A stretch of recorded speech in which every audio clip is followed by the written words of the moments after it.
আজকে আমি বাড়িতেই হেয়ার প্যাক তৈরি করছি। এই হেয়ার প্যাকটা ইউজ করলে তোমরা আর বাইরে থেকে হেয়ার প্যাক কেনা বন্ধ করে দেবে। এই হেয়ার প্যাকটা এতটাই ইউজফুল, যারা এটা ব্যবহার করবে তারা জাস্ট এটার প্রেমে পড়ে যাবে, কারণ এটা এতটাই ভালো। এটা আমি প্রায় 2 বছর ধরে ইউজ করছি, আমার স্পেশাল হেয়ার প্যাক। হ্যালো সবাইকে, তো তোমরা সবাই কেমন আছো? আশা করি সবাই অনেক ভালো আছো। তো তোমাদের সবাইকে ওয়েলকাম আমার আরও একটি হেয়ার প্যাক ভিডিওতে। তো আমি এটা কিভাবে তৈরি করছি তোমরা দেখে নাও। তো প্রথমে 2 চামচ মেথি, 2 চামচ ফ্লেক্সিস নিয়ে এটা ধুয়ে নিচ্ছি। এবার এটা আমি সারা রাতের জন্য ঢেকে এভাবেই রেখে দেবো। নেক্সট দিন দেখবো জলটা হলুদ হয়ে গেছে। এবার এই হলুদ জলটা যে আমাদের হেয়ারের জন্য কত উপকারী সেটা আমার আগের ভিডিও তোমরা দেখেছো অলরেডি।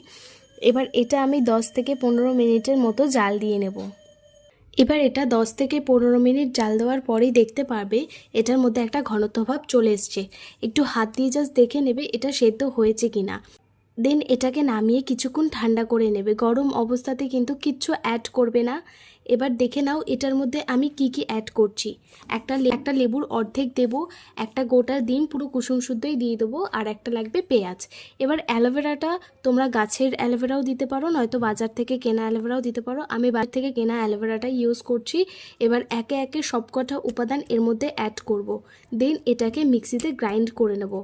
এটা যাদের অতিরিক্ত পরিমাণে চুল উঠছে ও ব্রেকেজ হচ্ছে হেয়ারে, তাদের জন্য এটা খুবই উপকারী। এছাড়া এটা সবাই ইউজ করতে পারে। ব্লেন্ড হয়ে যাওয়ার পর এটাকে ছেঁকে নেবে। ছেঁকে কিন্তু নিতেই হবে, নয়তো এটা কিন্তু তোমাদের চুলে লেগে থাকবে, সহজে উঠবে না। ছেঁকে নিলে জিনিসটা খুবই ক্লিয়ার হবে। এটা ব্যবহারের পর তোমরা চুলে একটা আলাদাই শাইন দেখতে পারবে। এবার বলে দিই কিভাবে ইউজ করবে। এটা চুলের গোড়া থেকে আগা পর্যন্ত ভালোভাবে মেখে নিয়ে প্রায় 30 মিনিট ওয়েট করবে, তারপর ভালোভাবে শ্যাম্পু দিয়ে ওয়াশ করে নেবে।